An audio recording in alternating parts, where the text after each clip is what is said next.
Bismillahirrahmanirrahim.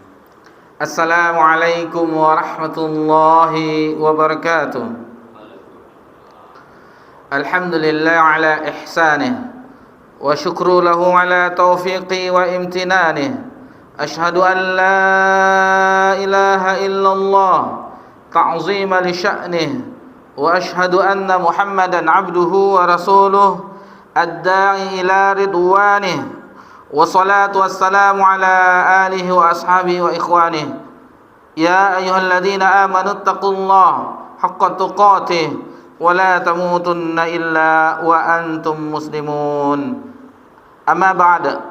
Alhamdulillah, segala puji milik Allah Subhanahu wa taala semata yang telah melimpahkan rahmat, karunia, nikmat yang tiada terhingga.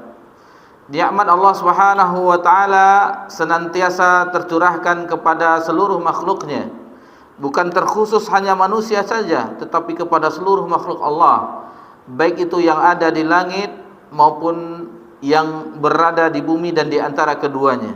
Semuanya Allah Subhanahu wa taala yang telah mengaturnya. Dan itu nikmat yang dirasakan oleh setiap makhluk Allah Subhanahu wa taala tidak pernah terhenti sampai hari kiamat. Tidak pernah terhenti sampai nanti manusia dikumpulkan di yaumil mahsyar. Ada yang mendapatkan nikmat yang abadi, yaitu surga Allah Subhanahu wa taala, atau mendapatkan tempat kembali yang azabnya sangat pedih, yaitu di neraka Allah Subhanahu wa taala. Untuk itu maka marilah kita berbekal akan ketakwaan. Fatazawwadu fa inna khairaz zadi taqwa. Berbekallah karena sebaik-baik bekal adalah takwa kepada Allah Subhanahu wa taala. Dan kita ingatkan juga bahwasanya kita sekarang berada di antara bulan-bulan haram. Tanggal 6 Zulqa'dah tahun 1445 Hijriah bertepatan tanggal 14 Mei 2024 Masehi.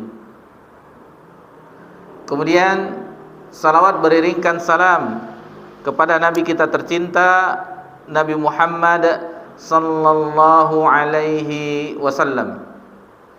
Ikhwani fid din rahimanikumullah, melanjutkan pelajaran kita, dan ini adalah nikmat dari Allah Subhanahu wa taala di antara nikmat-nikmat yang sangat banyak.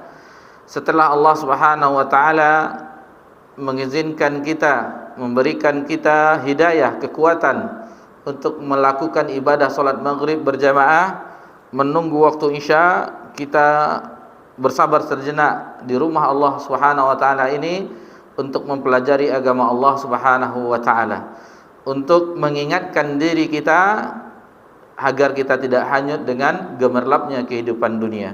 Baik, kita langsung saja memasuki bab yang ke-33, dan kepada yang bertugas untuk di malam berbahagia ini kita persilahkan, tafadhol. Bab 33, tawakal kepada Allah. Baik, muallif melanjutkan babnya, bab 33, yaitu tawakal kepada Allah Subhanahu wa taala. Pembahasan tawakal telah kita singgung di bab sebelumnya ketika kita membahas takut kepada Allah Subhanahu wa taala. Kita singgung. Namun itu tidak seutuhnya, maksudnya kita tidak panjang lebar membahasnya karena di kesempatan yang berbahagia ini kita membahas seputar tawakal. Dan kita ingatkan kembali, kita tidak terlalu panjang lebar juga untuk menjelaskannya. Seluruh syarah di Fathul Majid kita bacakan, tetapi kita mengambil poin-poin pentingnya dan kita fokus ke matan apa-apa saja yang dibawakan oleh muallif pada bab ini, dalil-dalilnya. Jadi muallif pada bab ini membawakan 5 dalil. 4 di dalam Al-Qur'anul Karim, dalam ayat-ayat Allah Subhanahu wa taala, dan 1 dalam hadis, yaitu dalam surah Al-Maidah ayat 23, kemudian dalam surah Al-Anfal ayat 2 sampai ayat 4, kemudian surat Al-Anfal juga di ayat 64, kemudian surah At-Talaq ayat 3 Dan yang terakhir hadis dari sahabat yang mulia Ibnu Abbas radhiyallahu anhuma yang diriwayatkan oleh Imam Bukhari dan yang lainnya. Untuk itu marilah kita sama-sama mendengarkan apa yang dibawakan oleh penulis rahimahullah taala pada bab ini. Tafadhol. Firman Allah Subhanahu wa taala, "A'udzu billahi minasyaitonir rajim. Wa 'alallahi fatawakkalu in kuntum mu'minin." Baik, muallif membawakan firman Allah Subhanahu wa taala dalam surah Al-Maidah ayat 23 di mana qaulullah taala, Allah Subhanahu wa taala berfirman, "Wa 'alallahi fatawakkalu in kuntum mu'minin." Dan hanya kepada Allah hendaknya kamu bertawakal in kuntum mu'minin, jika kamu benar-benar orang yang beriman. Sebelumnya kita bahas tentang sedikit diuraikan oleh pensyarah yakni Syekh Abdul Rahman Hasan Al-Syekh bahwasanya kata-kata tawakal di sini dikatakan beliau membawakan ungkapan dari Abu Sa'adat yakni tawakkala bil amri. Maksudnya jika ia menjamin untuk melepaskan urusan itu. Jadi tawakkala bil amri. Ada lagi seperti ungkapan wakaltu amri ila fulan, jika aku menyandarkan urusanku kepada si fulan, atau wakkala fulanan, jika ia memberikan kuasa kepada orang lain dalam mengurus urusannya. Jadi ini berbicara tentang kemampuan. Jika ia mampu, maka ia melakukan urusan itu sendiri. Maksud dari muallif, penulis rahimahullah taala, menjadikan ayat ini sebagai bab untuk menerangkan kepada kita semuanya bahwa tawakal adalah kewajiban yang harus dimurnikan hanya kepada Allah Subhanahu wa taala. Jadi diterangkan, dibawakan di sini wa 'alallah. Perhatikan di sini pada kalimat wa 'alallah. 'Alallah di situ ada ma'mul. Kalau orang yang belajar bahasa Arab itu menunjukkan al-hasar, pembatasan. Sebagaimana kita ketahui hadis misalnya innamal a'malu binniyat. Itu innama fungsi di situ sama dengan fungsi wa'ala di sini, yaitu untuk membatasi.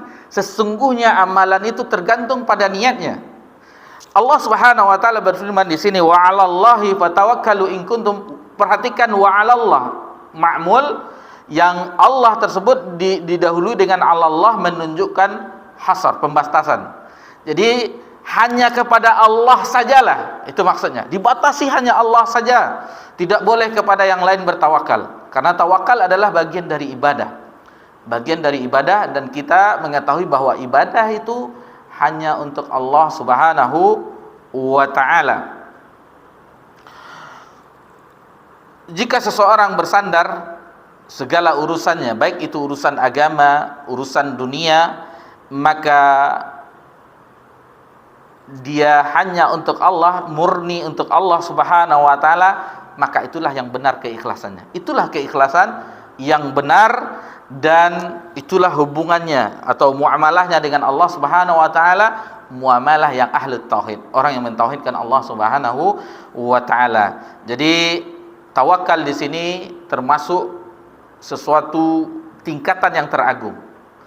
Tingkatan yang teragung karena tingkatan ini penerapan dari firman Allah Subhanahu wa taala yang senantiasa kita membacanya di dalam salat kita. Apa itu? Dalam surah Al-Fatihah, iyyaka na'budu wa iyyaka nasta'in. Jadi di sini tingkatan itu, tawakal itu yaitu penerapan dari ayat ini. Iyyaka na'budu wa iyyaka nasta'in, hanya kepada Engkaulah kami menyembah dan hanya kepada Engkaulah kami memohon pertolongan. Jadi inilah penerapan dari firman Allah Subhanahu wa taala, ayat yang paling agung, yaitu bertawakal kepada Allah Subhanahu wa taala. Jadi makanya bagi orang-orang yang mentauhidkan Allah, baik itu dari rububiyah Allah, uluhiyah Allah, dan asma wa sifat Allah Subhanahu wa taala, itu harus sempurna tawakalnya kepada Allah Subhanahu wa taala. Jadi tidak bisa lepas dari tawakal, berserah diri kepada Allah Subhanahu wa taala. Ini dijelaskan oleh Allah Subhanahu wa taala di dalam firman-Nya, yaitu di dalam surah, di sini dibawakan oleh pensyarahnya dalam surah Yunus ayat 84. Surah Yunus, wa qala Musa, ayat 84. Ya.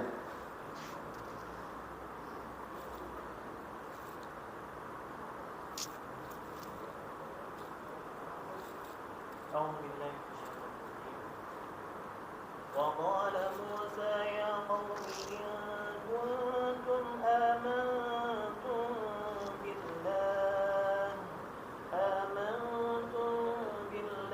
فعليه توكلوا إن كنتم مسلمين.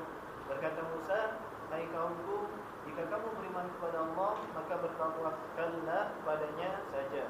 Jika kamu benar-benar orang yang berserah. Ini juga seperti firman Allah Subhanahu wa taala di dalam surah Al-Muzammil ayat yang ke-9.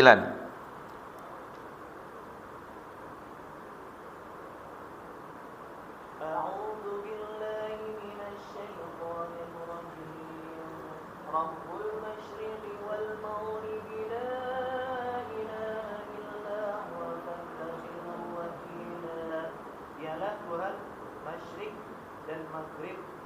Tiada Tuhan yang berhak disembah melainkan Dia, maka ambillah Dia sebagai Tuhan. Jadi di sini disebutkan dalam surah Al-Muzammil ayat 9, Rabbul masyriqi wal maghribi la ilaha illa huwa fattakhizhu wakila. Jadi dialah Rabbnya masyriq dan maghrib, maksudnya timur dan barat, mempunyai kerajaan timur dan barat. Tiada ada ilah yang berhak disembah selain Dia, maka ambillah Dia sebagai wakila, sebagai pelindung. Sebagai pelindung. Berkata Imam Ahmad rahimallahu taala, atawakkal amalul qalb. Jadi tawakal itu merupakan amalan hati. Kita mengetahui, telah belajar di matan usul salasah, amalan hati itu amalan yang berat. Amalan hati itu amalan yang berat. Kalau seandainya amalan yang lainnya itu mudah, istilahnya tidak terlalu berat dibandingkan amalan hati. Karena amalan hati itulah yang diserang oleh perampoknya, pencurinya, yaitu iblis, syaitan dan bala tentaranya. Amalan hati. Di situ ada niat, ada keikhlasan, ada cinta, ada harap, ada takut, ada tawakal hanya untuk Allah Subhanahu wa taala. Itu yang dihembus-hembuskan. Itu yang diberikan was-was oleh syaitan kepada anak cucu Adam. Al-Imam Ibnu Qayyim rahimahullah taala berkata bahwasanya Allah menjadikan tawakal kepadanya sebagai syarat dalam keimanan. Jadi syarat dalam keimanan. Tingginya keimanan seseorang, maka tinggilah tawakalnya. Lemahnya keimanan seseorang, maka lemahlah keimanannya. Sebagaimana dalam surah Yunus yang baru saja kita dengarkan bersama, qala Musa ya qaumi in kuntum amantum billahi fa alaihi tawakkalu in kuntum muslimin. Wahai orang-orang yang jadi Nabi Musa berkata, jika kamu beriman kepada Allah, maka bertawakallah kepadanya jika kamu benar-benar orang yang berserah diri. Taib. Jadi di sini parameter tinggi atau kuat atau lemahnya iman, yaitu bagaimana tawakalnya kepada Allah Subhanahu wa taala. Jadi semuanya terkait, antara tawakal dengan ibadah terkait, antara tawakal dengan iman itu terkait, tawakal dengan takwa itu terkait, tawakal dan Islam itu terkait, tawakal dengan hidayah itu terkait. Ini seperti yang tadi dalam surah Yunus disebutkan in kuntum muslimin. Nanti di dalam surah At-Talaq nanti hasbunallahu wa ni'mal wakil, wa may yatawakkal 'ala Allah fa huwa hasbuh. Wa may yattaqillaha yaj'al lahu makhraja wa yarzuqhu min haitsu la yahtasib. Wa may yatawakkal 'ala Allah fa huwa hasbuh. Jadi ada kaitannya semua. Iman dengan tawakal, takwa dengan tawakal, apalagi Islam dengan tawakal, semuanya berkaitan dengan tawakal kepada Allah Subhanahu wa taala. Jadi maka dari sini, dari uraian ini jelaslah bahwasanya tawakal merupakan dasar bagi segala tingkatan iman dan ihsan. Jadi dasarnya adalah tawakal kepada Allah Subhanahu wa taala. Dan diibaratkan oleh ulama kita, tawakal itu ibaratnya kepala. Ibaratnya kepala, istilahnya kalau tidak ada tubuh maka tidak tegak kepala. Seperti itu juga keadaan tawakal kepada Allah Subhanahu wa taala. Tidak akan mungkin sesuatu itu berdiri tanpa adanya tawakal. Baik. Dan ini disebutkan Syekhul Islam rahimahullah taala bahwasanya seseorang yang dia tidak bertawakal kepada Allah Subhanahu wa taala jatuh kepada perbuatan syirik. Karena kita ketahui tadi uraian kita yang kita jelaskan, tawakal itu ada ibadah hanya untuk Allah Subhanahu wa taala semata. Tetapi apabila itu diselewengkan kepada selain Allah Subhanahu wa taala, maka dia jatuh dalam perbuatan syirik. Ini sebagaimana difirmankan oleh Allah Subhanahu wa taala di dalam surah Al-Hajj ayat 31. Al-Hajj ayat 31. Fadhil.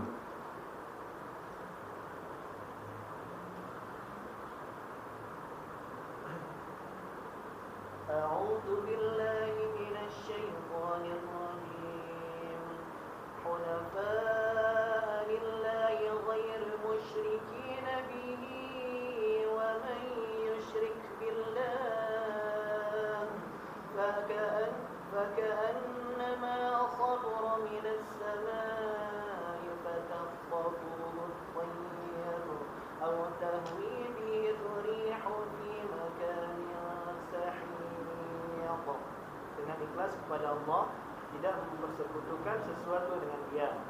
Barang siapa yang mempersekutukan sesuatu dengan Allah, maka adalah dia seolah-olah jatuh dari langit, lalu disambar oleh burung atau diterbangkan angin ke tempat yang jauh. Itulah perumpamaan di dalam surah Al-Hajj bagi yang terjatuh kepada perbuatan syirik waliyadzubillah, diibaratkan seolah-olah jatuh dari langit. Sudah jatuh dari langit, disambar oleh burung dan diterbangkan oleh angin di tempat yang jauh. Berarti ibadahnya, amalannya tidak sesuai tepat sasaran kepada Allah Subhanahu wa taala, yang seharusnya itu milik Allah, hanya untuk Allah, dipersembahkan untuk Allah, dipersembahkan kepada yang lainnya waliyadzubillah. Di sini dibawakan oleh muallif, dia membawakan dari yang pertama mensyarah, yaitu Syekh Sulaiman bin Abdullah bin Muhammad dari keturunan Syekh Muhammad At-Tamimi rahimallahu taala, bahwasanya disebutkan di sini bahwasanya tawakal kepada selain Allah itu ada dua macam. Jadi disebutkan dua macam, dijelaskan di sini karena nanti kita khawatir kalau kita tidak memahaminya kita pukul rata syirik akbar semuanya. Dia ada syirkun akbar, ada syirkun asghar. Dijelaskan oleh ulama. Yang pertama, bertawakal dalam urusan yang tidak ada seorang yang mampu melakukannya kecuali Allah. Disandarkan kepada selain Allah, kepada tandingan-tandingan, togut-togut kepada selain Allah, itu termasuk, itulah dia syirkun akbar.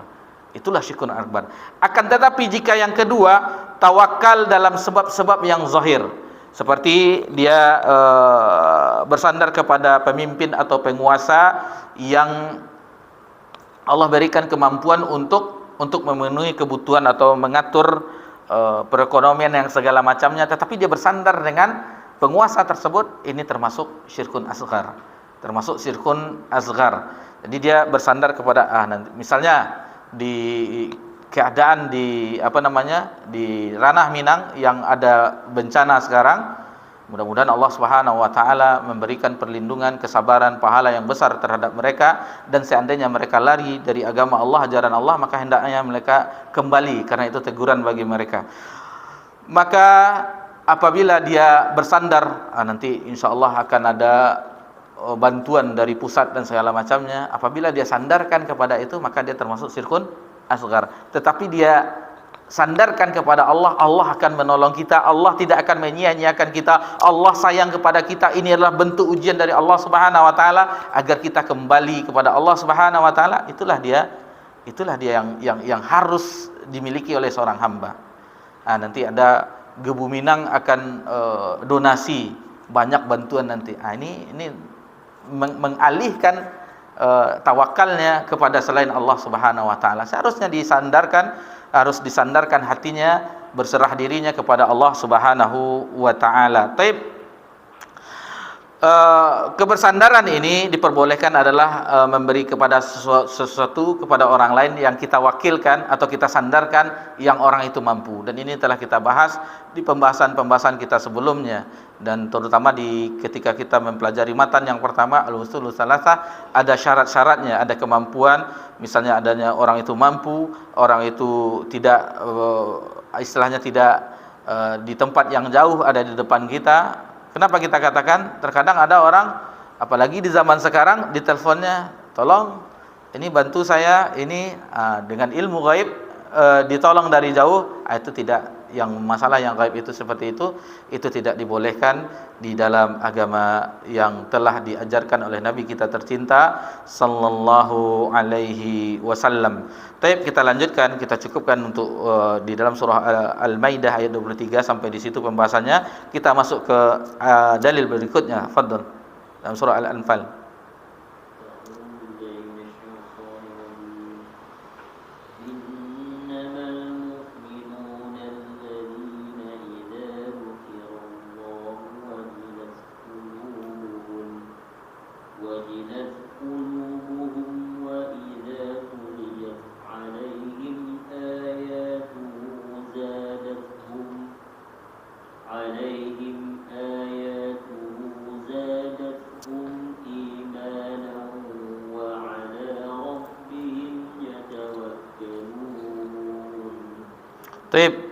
Muallif membawakan firman Allah Subhanahu wa taala dalam surah Al-Anfal, innamal mu'minuna alladzina idza dzukirallahu wajilat qulubuhum wa idza tuliyat 'alaihim ayatuhu zadatuhum imanan wa 'ala rabbihim yatawakkalun.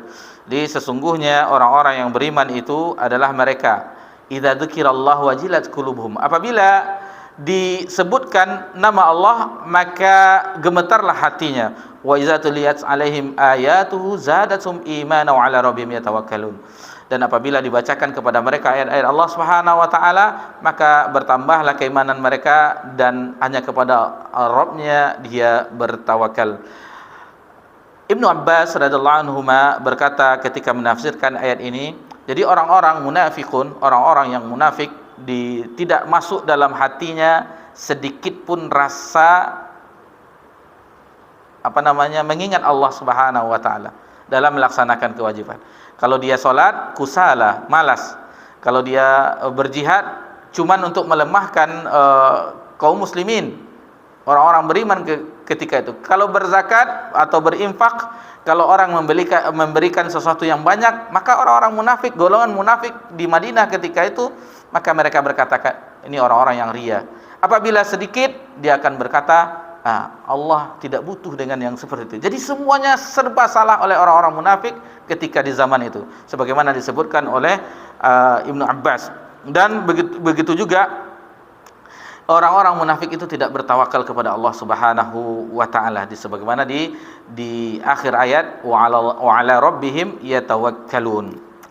Di sini wa idza tuliyat 'alaihim ayatuhu zadatuhum imana. Perhatikan di sini, apabila dibacakan kepada mereka ayat-ayat Allah Subhanahu wa taala, maka zadatsum imana, maka bertambahlah keimanan mereka. Dan ini mulai dari para sahabat radhiyallahu anhum, at-tabi'in, tabi'ut tabi'in, kemudian a'immatul arba', Imam Syafi'i, Imam Ahmad dan yang lainnya, para ulama berkeyakinan, dan inilah aqidah Ahlussunnah wal Jamaah, al-imanu yazidu wal yanqus. Iman itu bertambah dan berkurang. Seperti di sini dibacakan ayat-ayat Allah, maka bertambahlah keimanan itu. Dan apabila dia lalai mengingat Allah Subhanahu wa taala, maka itu kondisinya lemah. Maka perhatikanlah diri kita, wahai ikhwani fiddin rahimakumullah, bagaimana keseharian kita? Apakah kita banyak mengingat Allah Subhanahu wa taala di dalam waktu senggang kita? Apabila kita banyak berzikir kepada Allah Subhanahu wa taala, mengingat Allah Subhanahu wa taala, bergerak lisan kita berzikir kepada Allah Subhanahu wa taala, itu pertanda kuatnya keimanan kita kepada Allah Subhanahu wa taala. Dan apabila kita lalai, dan alat yang paling utama yang melalaikan kita adalah yang di genggaman kita. Apabila kita sibuk dengan itu, maka lemahlah iman kita. maka lemahlah iman kita. Kemudian disebutkan wa 'alallahi yatawakkalul mu'minun, dan hanya kepada Allah lah, kepada Rabb mereka lah mereka bertawakal, maksudnya bersandar kepadanya. Hanya kepada Allah bersandar dengan sepenuh hati mereka, dan menyerahkan segala urusannya hanya kepada Allah Subhanahu wa taala. Mereka tidak berharap kecuali hanya kepada Allah Subhanahu wa taala, dan tidak berjalan kecuali menuju Allah Subhanahu wa taala. Tidak cenderung berharap kecuali hanya kepada Allah Subhanahu wa taala. Dan ini pembahasan yang sangat besar sebenarnya tentang tawakal ini, karena disinilah kesempurnaan iman. Besarnya tawakal seseorang, maka kuatnya keimanannya. Kalau lemah, maka seandainya tawakalnya sedikit kepada Allah Subhanahu wa taala, itu menandakan tipisnya keimanannya kepada Allah Subhanahu wa taala. Jadi di dalam ayat ini, dalam surah Al-Anfal ini dijelaskan seseorang itu akan sempurna imannya. Yang pertama tadi dikatakan bahwasanya dia mencapai derajat ihsan dengan bertambahnya keimanannya. Kemudian ketika disebutkan nama Allah, gemetaran hatinya, ada rasa takutnya kepada Allah Subhanahu wa taala. Lalu yang ketiga, maka dia wa 'ala rabbihim yatawakkalun, maka dia bertakwa. Tiga poin itu yang menandakan kokohnya keimanan seorang hamba. Di bab, coba di review sedikit, di bab yang ketiga pada bab man haqqaqat tauhida dakhal jannata bighairi hisab. Di bab yang ketiga, awal-awal kita belajar dahulu di tahun yang lalu, bab yang ketiga, barang siapa yang memurnikan tauhid kepada Allah, maka dia akan masuk surga tanpa hisab. Bab yang ketiga. Di situ di dalil yang terakhir dibawakan dari Ibnu Abbas. Perhatikan di dalil yang terakhir, hadis dari Ibnu Abbas yang diriwayatkan oleh Bukhari, Muslim, Tirmizi dan yang lainnya, yang kita singkat saja, kita bawakan secara makna, bahwasanya nanti ada orang di antara golongan umat Nabi sallallahu alaihi wasallam masuk surga tanpa hisab dan azab sebanyak 70.000 orang. 70.000 orang. Jadi mereka, para sahabat bergumam, siapa ini? Apakah orang yang tidak pernah melakukan kesyirikan, yang dia lahir dalam keadaan Islam, tidak pernah menyembah berhala? Apakah orang ini? Apakah dia begini-begini? Lalu mereka para sahabat berbincang-bincang. Kemudian Nabi sallallahu alaihi wasallam kembali, maka disebutkan kriteria orang yang masuk surga tanpa azab, tanpa hisab.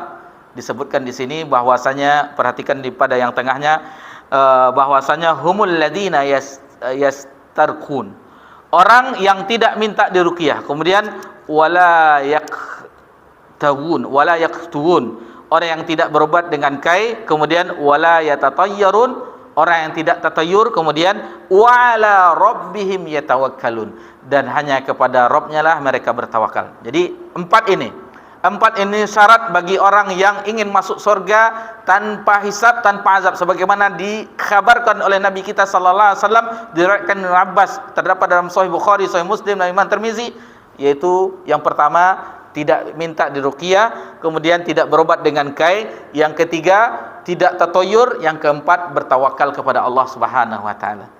Maka ketika itu berdirilah Ukashah bin Mihsan, sahabat yang mulia, ya Rasulullah, doakanlah aku agar termasuk pada golongan tersebut. Maka Nabi SAW mengatakan bahwa Ukashah bin Mihsan termasuk kepada golongan tersebut. Maka yang lainnya pun ada yang berdiri, ya Rasulullah, doakanlah agar saya juga termasuk. Maka Nabi SAW menutup agar tidak ribut, tidak gaduh, nanti berbondong-bondong ingin didoakan. Dan ini adalah budi pekerti yang luhur dari Nabi sallallahu alaihi wasallam, dan jawaban yang mempunyai bahasa tingkat yang lembut sekali. Apa jawabannya Nabi sallallahu alaihi wasallam? Sabakuka biha Ukashah, engkau telah didahului oleh Ukashah. Taib. Itu kita karena berhubungan dengan tawakal, maka itulah pelajaran kita. Bab-bab itu terkait ya. Ada terkaitnya, saling mendukung. Mudah-mudahan dengan kita mereview di bab yang ke-33, bab yang ketiga, ini bab 33 ada hubungannya. ada hubungan pembahasannya. Taib. Pak Doni, ayat 64 lagi Pak.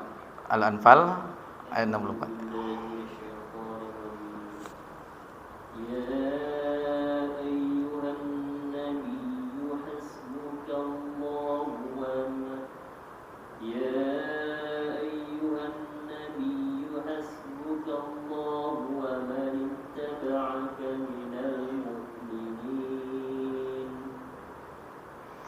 Taib.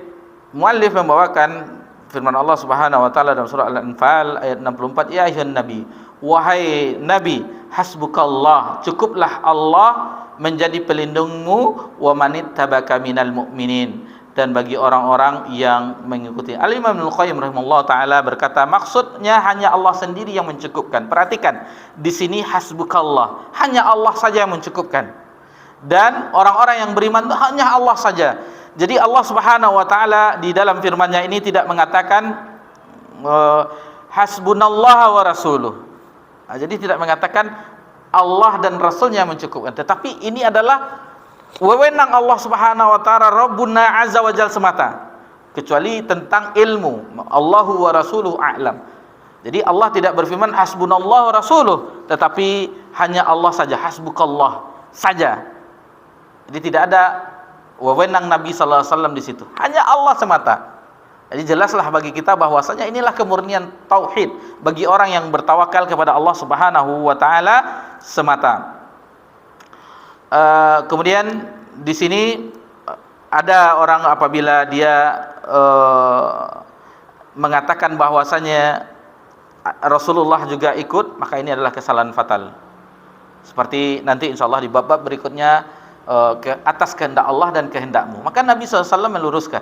Begitu juga dengan tawakal ini, yang mencukupkan ini hasbi Allah tadi, hanya Allah yang mencukupkan, dan Nabi SAW tidak bisa mencukupkan, kecuali dibahas oleh para ulama kita, yaitu dengan penambahan, dengan penguatan. Jadi dibedakan di sini antara al-hasab memberi kecukupan dengan at-ta'yid dengan penguatan. Jadi kalau memberi kecukupan itu hanya Allah Subhanahu wa taala. Adapun yang menguatkan itu bisa jadi dikuatkan dengan misalnya pasukan perang dikuatkan oleh orang-orang yang beriman, orang-orang tauhid, dan yang itu berbeda antara at-ta'yid dengan al-hasab. Itu harus dibedakan. Jadi Allah pasukannya Nabi SAW dikuatkan oleh para sahabat. Itu tidak masalah. Tetapi yang mencukupkan hanya Allah Subhanahu wa taala semata. Taib. Sudah mau apa ya? Nanti ada di dalam surah Ali Imran ayat 173, Allah Subhanahu wa taala berfirman dalam surah Ali Imran ayat 173, nanti bisa dilihat. Mau azan enggak apa-apa. Dicari sendiri. Fadhil. Assalamualaikum. Dalam surah Ali Imran ayat 173, Allah Subhanahu wa taala berfirman, alladzina qalu innallaha ahida ilaina alla nu'mina lirasulin hatta ya'tiyana biqurbanin ta'kulun nar.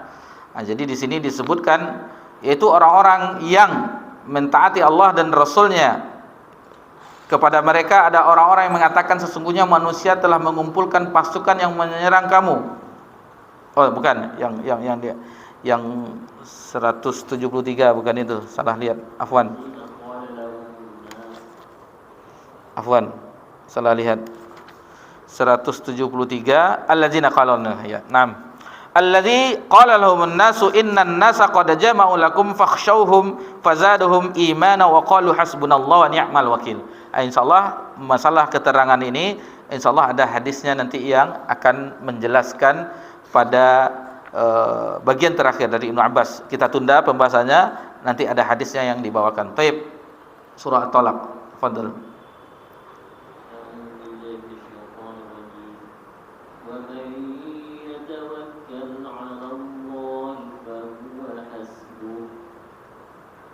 Taib. Muallif membawakan dalil yang keempat di dalam bab ini tentang tawakal kepada Allah Subhanahu wa taala, wa may yatawakkal 'alallah fahuwa hasbuh. Dan barang siapa yang bertawakal kepada Allah, niscaya Allah akan mencukupkannya. Sebagaimana kita bahas tadi, bahwa yang mencukupkan keperluan itu hanya Allah Subhanahu wa taala.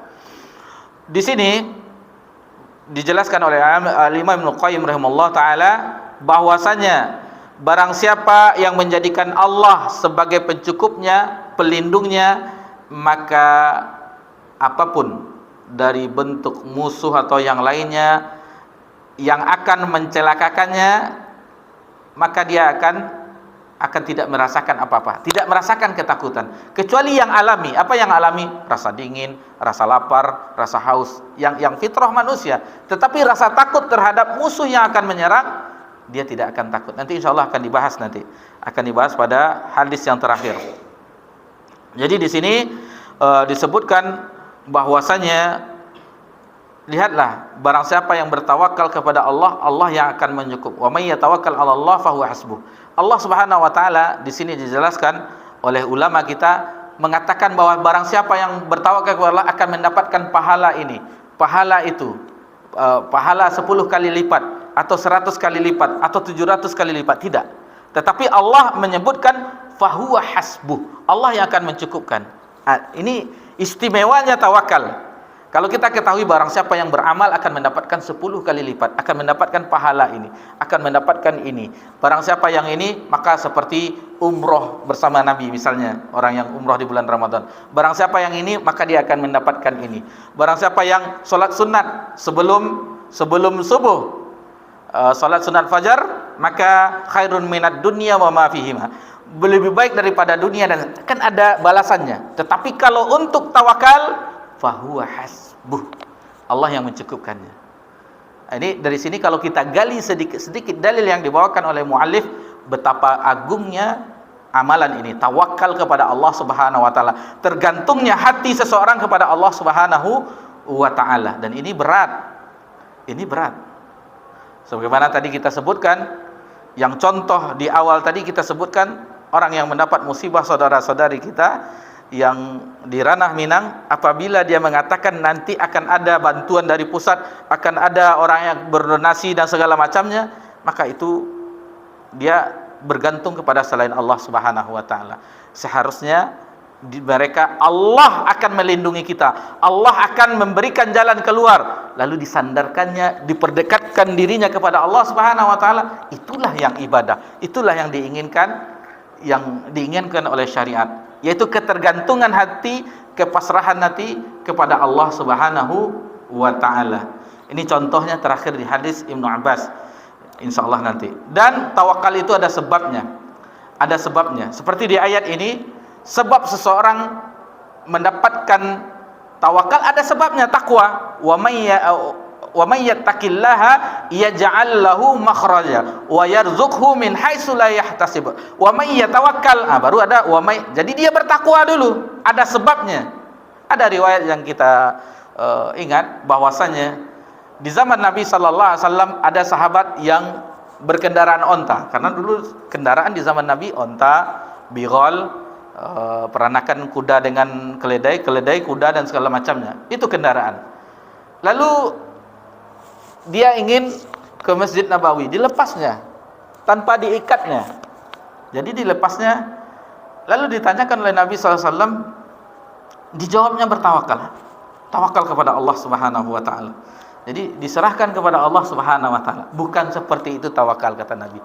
Diikat dulu ontanya, itu usaha dahulu, baru setelah itu tawakal kepada Allah Subhanahu wa taala. Kita ambil contoh lagi. Ada orang yang ingin mendapatkan pasangan, misalnya istri, tetapi dia tidak membekali yang lainnya, tidak ada usahanya. Tawakal saja kepada Allah Subhanahu wa taala, ini tidak. Jadi yang pertama yang dipersiapkan adalah dengan memperbaiki diri. Karena kata Allah Subhanahu wa taala, orang thayyib itu akan mendapatkan thayyibah, orang yang baik juga. Apabila kita berusaha untuk memperbaiki diri, insyaallah kita soleh dulu, insyaallah akan mendapatkan pasangan yang solehah, insyaallah. Baik. Tersisa satu dalil dalam pembahasan ini. Mungkin kita azan dulu, insyaallah setelah azan kita lanjutkan satu dalil ini. Fadhil.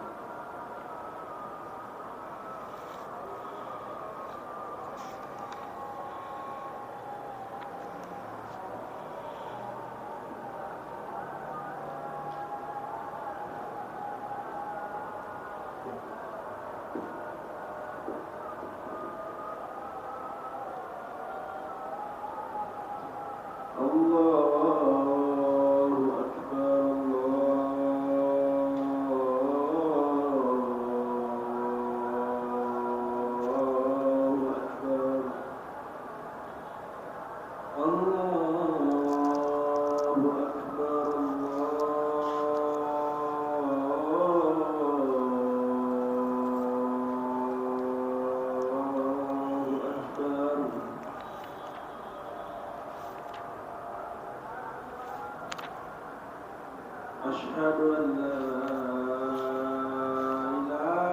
إله إلا الله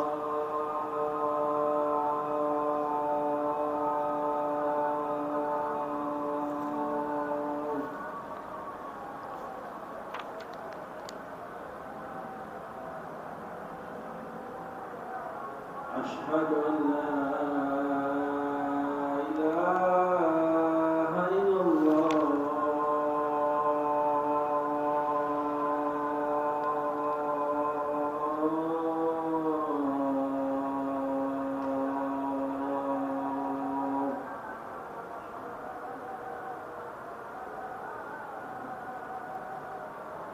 أشهد أن محمدا رسول الله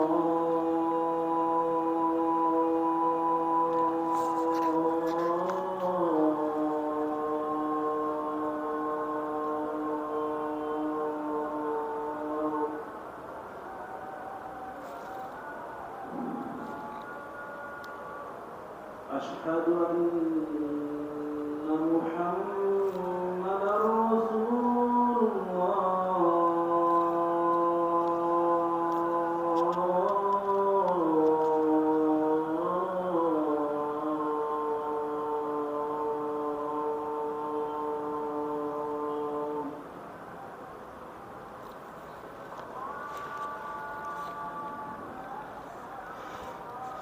حي على الصلاة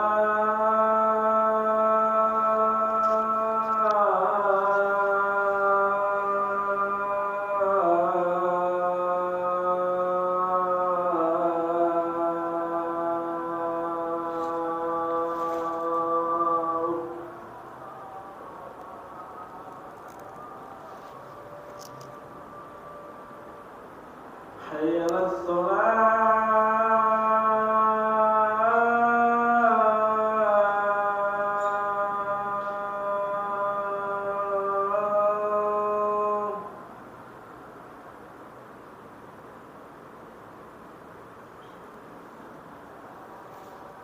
حي على الفلاح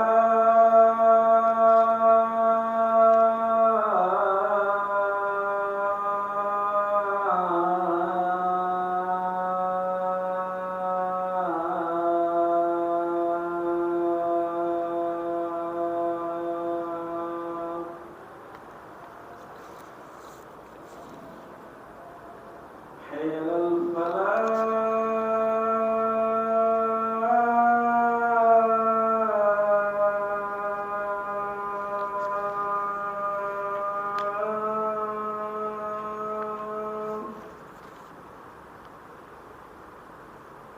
الله أكبر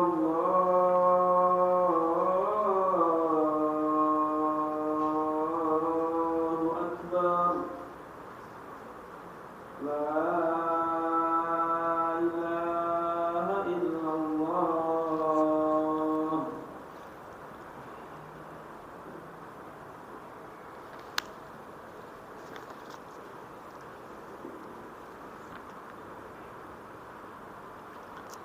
Alhamdulillah wassalatu wassalamu ala Rasulillah ma ba'd. Taib, ikhwani fiddin rahimakumullah, tersisa satu dalil pada bab ini, maka marilah kita sama-sama mendengarkan hadis dari Ibnu Abbas radhiyallahu anhuma yang diriwayatkan Imam Bukhari dan yang lainnya. Baik.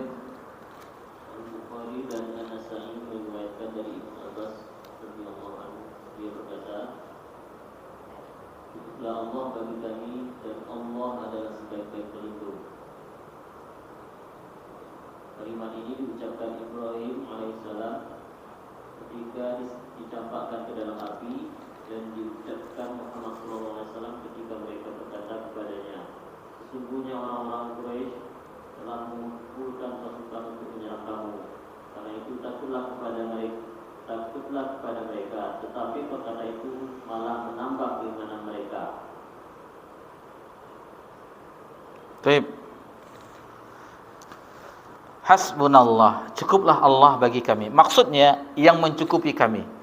Yang mencukupi kami, maka kami tidak bertawakal kecuali hanya kepada Allah Subhanahu wa taala. Allah Subhanahu wa taala berfirman dalam surah Az-Zumar ayat 36, "Alaisallahu bikafin 'abdah." Bukankah Allah cukup untuk melindungi hamba-hambanya? Jadi alaisallahu bikafin 'abdah. Cukuplah Allah yang melindungi hamba-hambanya. Di sini Allah Subhanahu wa taala hasbunallah, tadi ungkapan itu wa ni'mal wakil. Allah adalah sebaik-baik pelindung. Maksudnya sebaik-baik zat yang kepadanya kita titipkan diri kita. Yang kita titipkan sebagai pelindung kita, sebaik-baik zat, semulia, seagung-agung zat adalah Allah Subhanahu wa taala. Dan ini Allah jelaskan di dalam surah Al-Hajj. Al-Hajj ayat 78. Al-Hajj ayat 78. Baik.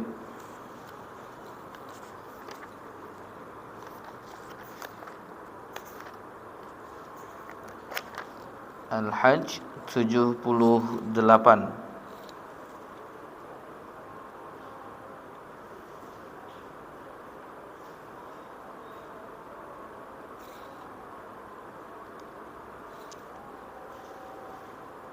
Nah, di ayat bagian terakhir.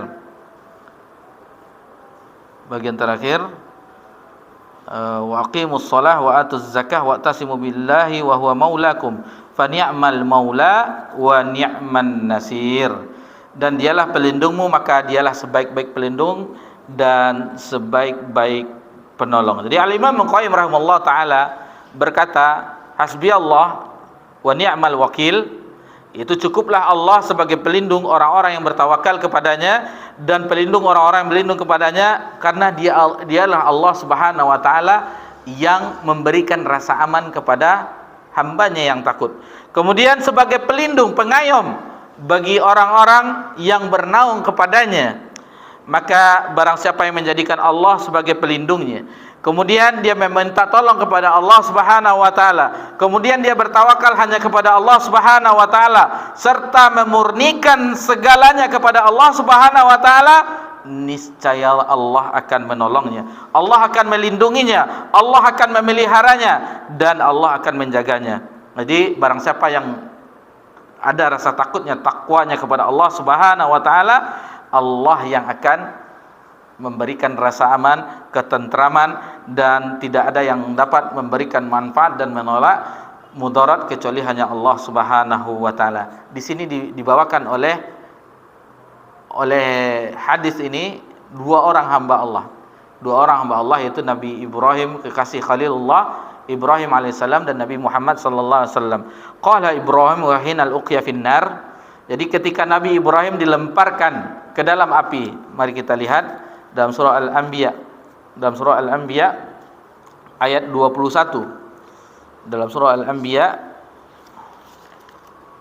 ayat 68 sampai 70. Ini menceritakan bagaimana kisah Nabi Ibrahim alaihissalam ketika dilemparkan ke dalam api. Ayat 68 sampai 70.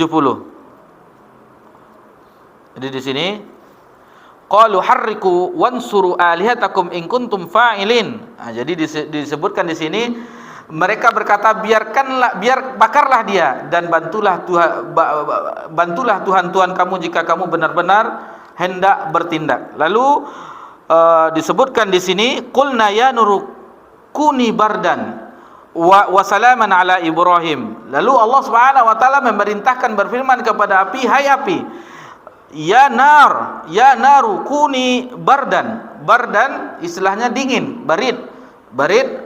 Kemudian wa salaman ala Ibrahim, dan selamatkanlah Ibrahim. Ini yang kita teringat al-mufassir menjelaskan yang bagian ujung wa salaman ala Ibrahim. Jadi apa kata mufassir menjelaskan maha suci Allah yang pada akhirnya pada ujung firman-Nya itu memerintahkan pertama bardan, wahai api dinginlah. Lalu dengan kata wasalaman ala Ibrahim, dan selamatkanlah Ibrahim. Jadi dinginnya itu ya dingin pas.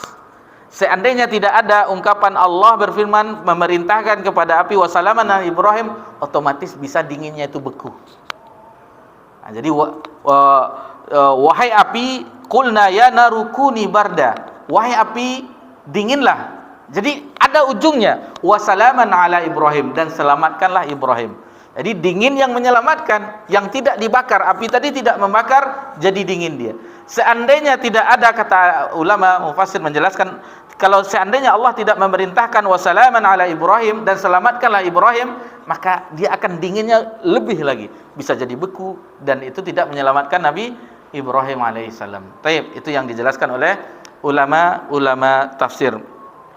Kemudian di ayat yang ke-70 dalam surah Al-Anbiya ini, wa aradu bihi kaidan faja'alnahumul akhsarin. Mereka hendak membuat makar terhadap Ibrahim, maka kami menjadikan mereka itu orang-orang yang merugi. Itu Nabi Ibrahim yang ketika dibakar oleh Namrud, oleh raja yang ketika itu berbuat zalim. Kemudian wa qalaha Muhammadun sallallahu alaihi wasallam hina qalu lahu. Lalu bagaimana dengan kisah itu tadi, kisah Nabi Ibrahim Khalilullah. Kemudian kekasih Allah Subhanahu wa taala yang berikutnya itu Nabi Muhammad sallallahu alaihi wasallam ketika innan nasa qad jama'u lakum fakhshawhum. Jadi dikabarkan sesungguhnya manusia telah berkumpul. Pasukan orang-orang kafir Quraisy dari segala kabilah telah berkumpul untuk memerangi kaum muslimin, maka fazadahum imana. Maka bukan ketakutan, tetapi iman yang bertambah. Wa qalu hasbunallahu wa ni'mal wakil. Maka apa yang diungkapkan oleh Nabi sallallahu alaihi wasallam, hasbunallah, cukuplah Allah menjadi penolong kami, wa ni'mal wakil, dan dialah sebaik-baik pelindung. Jadi itu terjadi ketika orang-orang Quraisy waktu itu setelah terjadi perang Uhud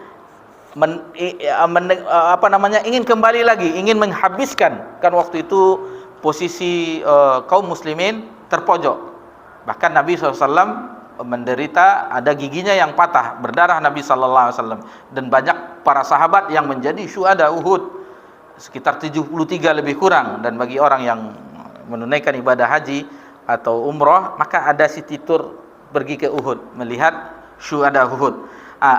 Ingin kembali lagi, maka ketika itu datanglah Abdullah bin Qais ingin ke Madinah. Maka dikatakan oleh Abu Sufyan, seandainya engkau berjumpa dengan Muhammad, katakanlah kami akan menyerang kembali, akan kami habisi semuanya. Maka ketika itu disampaikan, tidak ada cemasnya Nabi dan kaum muslimin. Yang terucap dari lisannya sebagaimana diucapkan oleh Nabi Ibrahim, hasbunallah wa ni'mal wakil.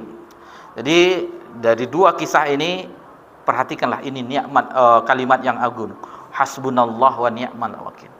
Kalimat yang agung yang pernah diucapkan oleh dua kekasih Allah Subhanahu wa taala, yakni Nabi Ibrahim alaihissalam Khalilullah, Khalilur Rahman, dan yang satu lagi adalah Nabi Muhammad sallallahu alaihi wasallam.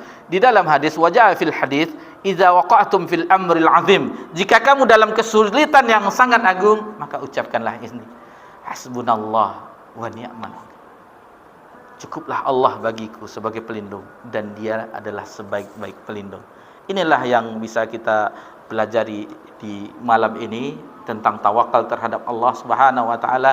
Ini yang diinginkan oleh muallif pada kitab Tauhid, itu menggantungkan diri kita hanya kepada Allah Subhanahu wa taala.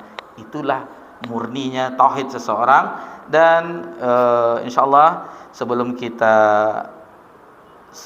akhiri, kita simak bersama-sama kandungan dari bab ini. Fadhil. Kandungan bab ini: 1. Tawakal termasuk kewajiban. 2. Tawakal termasuk syarat-syarat iman. 3. Tafsir ayat dalam surah Al-Anfal. 4. Tafsir ayat dalam surah Al-Anfal. 5. Tafsir ayat dalam surat At-Tolaq. 6. Kalimat hasbunallah wa ni'mal wakil mempunyai kedudukan yang sangat penting karena telah diucapkan oleh Nabi Ibrahim alaihissalam dan Nabi Muhammad SAW ketika dalam situasi yang sangat sulit. Itu kandungan yang bisa kita simpulkan yang dibawakan oleh mu'alif juga pada kandungan bab ini. Yang di sini ada kerancuan.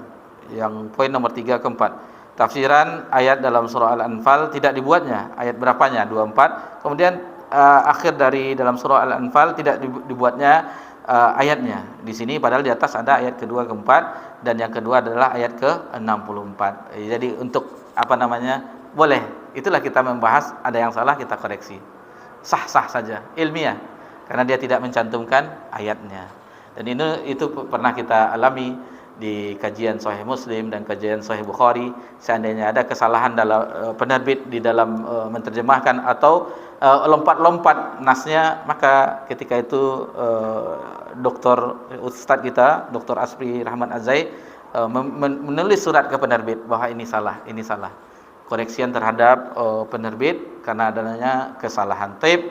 Alhamdulillah kita selesaikan di bab tawakal kepada Allah. Mudah-mudahan ini bisa diterapkan bagaimana ketergantungan hati kita, berserah diri kita hanya kepada Allah Subhanahu wa taala semata. Subhanakallahumma bika asyhadu an la ilaha illa anta astaghfiruka wa atubu ilaik. Wassalamu ala nabi Muhammad sallallahu alaihi wasallam wa ala alihi washabihi ajmain. Walhamdulillahirabbil alamin. Wassalamualaikum warahmatullahi wabarakatuh.